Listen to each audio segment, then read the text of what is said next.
Vice President Harris also made a campaign stop in Wisconsin Thursday. Harris was joined by Republican and former U.S. Representative Liz Cheney in Ripon, home to the Little White Schoolhouse where the Republican Party was formed in 1854. Harris attempting to appeal to Republicans and independent voters disillusioned with Donald Trump.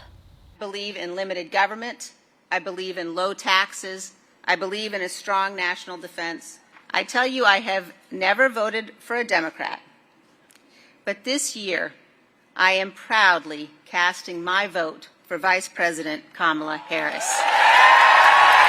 Cheney is among a growing list of Republicans to publicly endorse Harris's presidential bid, including ex-National Security Advisor to former Vice President Mike Pence, Olivia Troye, who was featured in an ad the Harris campaign unveiled Tuesday, focusing on the border. Troye joins me for an exclusive one-on-one interview this morning. Me on the show this morning is Olivia Troye, former National Security Advisor to former Vice President Mike Pence. Olivia, thank you so much for joining us this morning. Thank you, Daryl. Thank you for having me. I want to talk a little bit more about Ohio Senator J.D. Vance's and Minnesota Governor Tim Walz's exchange on immigration. Walz argued that Trump has made the border a campaign issue, and Vance continued rhetoric on Haitian migrants in Springfield, Ohio, while also emphasizing he is focused on the welfare of American citizens. I want to get your thoughts on how both candidates made their case on former President Donald Trump's and Vice President Harris's approach to addressing the border crisis.